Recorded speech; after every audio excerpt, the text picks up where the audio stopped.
Anytime, Rusty. So what is the date today? November 2nd? It's Rusty Wilson introducing Jeff Bear. Jeff, I was wondering if you could share with our listening audience your views on the role or the lack of the role of Native people in mainstream media. And then I'll ask you another question about how we could organize ourselves within the Native community. But you've been a major player in the mainstream media, and I was wondering if you could share. Sure. There is hardly any presence of Native people in the media. If you go back to when television first began, you might recall we were one of the first images, the test pattern. The Indian chief on the test pattern was the first Indian present on network television and stayed that way for many years. Of course, we can go through the legacy of the Native image on television, going right through, right back to Tonto and the Lone Ranger, and we've always played a subservient role. And that hasn't necessarily changed that much in mainstream media. The first voices I ever heard on the mainstream media that were our own came to us through the CBC, in particular with Johnny Yesno's participation, later Bernella Wheeler, and finally Brian Miracle in the program called Our Native Land. And that was certainly something which was strong, which I felt gave us a sense of the rest of the country. Often, and more often than not, this show would give us an audioscape of the country's landscape. And we'd hear about poets, and we'd hear from poets from different parts of the country. That show was axed by the CBC in one of its many rounds of cuts. And the reason that they had pointed to at the time was that this was narrow stream programming, that this was ghetto programming. And of course, those are sociological concepts which I always felt had no home in describing the way our national broadcasting system works. But I viewed at the time, I viewed that as a major setback in our advancement on the broadcast spectrum. It was a major setback in reinforcing our presence in our own country as builders of the nation, as those who contributed most to the construction of this country. So, of course, one of my dreams in my work always was to, end up somehow at network TV. And having achieved, that in my career, I felt alone. I sat in a newsroom that was humongous. It was huge. It was vast. This was the flagship news and current affairs program. There were two of us that were in the room, and we were people of color, and I was the only person that worked in editorial programming. The other person worked in administration. There was, of course, the few Asian Canadians, who were obviously on air, Susan Harada and Adrian Clarkson. But these are primarily Canadians, I think, who have not brought, their culture or their nationhood forward the way that some of us like to. And when I went there myself, and when I started working in the network, I didn't go there pounding a drum. I didn't go there saying I'm an Indian and things are going to change here. I just went there as Jeff Bear, program maker, and my programs were of a quality they felt that could augment their kind of services at the network level. So of course, a lot's changed over the past little while, and we are making inroads, and some of us are getting broadcast on air, and yet we are not given the room, I think, to tell our own stories our own way. We have to conform, to the production values and to the expectations of a Canadian audience. And at first, I kind of resisted that. But eventually I learned how to use, that system and tell the stories the way they wanted and get the stories that I wanted told. So, I don't know, the presence of our people, the presence of color itself on the Canadian broadcasting system has still got a long way to go. What springs to mind now then is, because you've been, like, quote unquote successful in the mainstream media, is what type of advice, like, there's a lot of young people, well, not a lot, but some young people at this meeting who are just starting out and have a lot of great ideas and enthusiasm. What kind of advice can you give to people like that on how to proceed with their dreams? Well, I can never stress enough that you should continue to feed your intelligence, maintain a strong spirit, as an individual, and then approach your dreams and your goals with stepping stones, and to set goals for yourself, to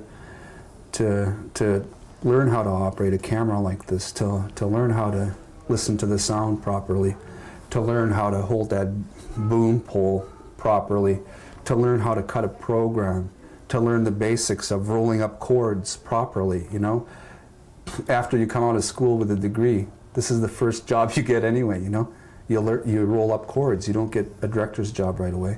So I started out as an editor, putting programs together. I started out on 2-inch when I first started editing, and I edited for about 2 years. And through that process, I came to appreciate the kind of difficulties that are associated with the technical side of our job. I read lots. I listened to stories as I was growing up from mostly my parents, some of my aunties, and a whole lot of bullshit going on in my community. I was raised as the youngest member of a large family. So I had to fight for airtime, as it were, like in my family. And everybody thought isn't this cute, like our baby brother, like isn't he cute trying to take charge here, But that's how I was raised. I was raised to fight for my own position in my family, to fight for my own views. There's a story that one of my cousins tells of me that in a crowd of adults I would run in and say, "Well, just stuck salting, like good west," which is Maliseet, my language. But translated means, everybody keep quiet, I have something to say. This was the only way I could get their attention. So I ask people, or I advise people when they ask for my advice on this is learn how to put your position forward. Learn how to put your question forward, and don't be afraid of it. Learn how to make your question short and concise, and learn how to be quiet. In an interview situation, often when your subject stops talking and you don't say anything to them, you don't ask a follow-up question, there's more in your silence than there is in another question. Because that person will see the camera light on and they'll keep talking and talking and talking till finally sometimes you hear what you're looking for. And then you attack, or not attack, but probe. So the advice I can take is, try to get some education in the field, but get more practice than anything else. If you want to be a journalist, J School's not the place. Filmmaking's a nice place. History, social studies, politics, also a nice place. But journalism school, I found doesn't really help a lot of people. It allows them to think more focused. And I think that while there is a lot to say for being focused, you can also find that focus in other ways and through our natural teachings. And I point to some of our leaders like Satsang, Herb George, Ovid Mercurdy. These are people who never, completed their first university degrees, as it were, but are some of the most intelligent individuals you'll find. There was an Italian philosopher by the name of Antonio Gramsci who said that there's a lot that can be said about organic intellectuals because they are the ones who have driven our societies and our civilizations. And when I read that, I thought back to, Ovid, to satsang, and this is where it is. You know, they've learned their knowledge organically. So I also say keep an open mind. You know, try to be inquisitive. You know, if you don't understand something, don't be afraid to ask. I think it only shows that we have an inquiring mind rather than seeming stupid or not knowledgeable. We can't know everything. And we can go through life and you know, fail to understand that. I think our true strengths as humans is to learn how to interact with one another. And I think that's what this is all about. The new organization, the fledgling organization known as Aboriginal Media Arts Network, do you have any thoughts on how it could work with our young people and even within the Native community and mainstream society to play a greater role in the visual arts? Yeah. Do you see a role there it could play?